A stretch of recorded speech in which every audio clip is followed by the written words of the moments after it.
Judith Godrèche, qui a porté plainte contre le réalisateur Jacques Doyon pour viol sur mineur, a poussé un sacré coup de gueule sur Instagram. Elle avait notamment accusé en février dernier d'avoir des relations sexuelles avec de jeunes acteurs. En effet, elle commentait alors un article de Télérama et écrivait, en 2022, ce journal écrit que la spécialité de Doyon est de tourner avec des enfants. Il manque une phrase, avec qui il couche, assurait-elle alors. Le père de Lou Doyon avait été mis en examen pour viol sur les actrices Julia Roy et Isilde Lebesco puis placé sous contrôle judiciaire.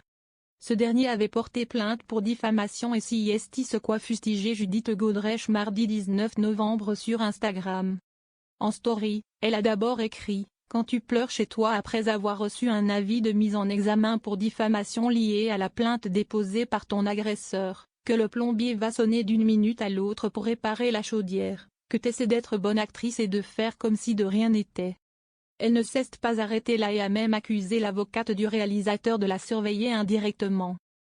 Quand tu sais que l'avocate de Jacques Doyon a mis quelqu'un pour surveiller ton Instagram et qu'elle a envoyé depuis cette plainte des avertissements à ton avocate. Comme si est étrange dans le fond d'imaginer être dans cette ligne de mire, a-t-elle regretté. En colère, elle a alors décidé d'aller plus loin qu'une simple story éphémère et a posté un long message sur son feed Instagram. Je reçois à l'instant mon avis préalable de mise en examen suite à la plainte de Jacques Doyon. Si est drôle comme si est pas drôle dans le fond. Je pensais que ma capacité à rendre les choses légères prendrait le dessus.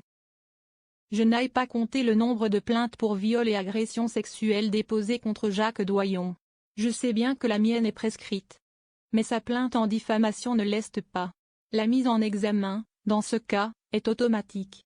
Mais quand même, a-t-elle commencé par déclarer. Elle a ajouté avoir l'impression que ce qu'elle disait n'avait pas vraiment de sens et en a profité pour évoquer un mauvais souvenir.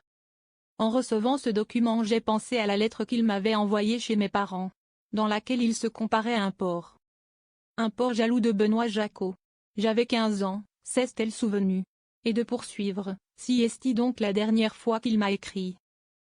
Et j'ai passé une vie à repeindre la chambre en rose, une chambre dans laquelle personne n'est poursuivi en diffamation car personne ne porte plainte pour viol. Non plus. Alors voilà. Cette vie en rose est différente de la vie que je vis. Mais au moins, ma vie d'aujourd'hui, elle dit la vérité.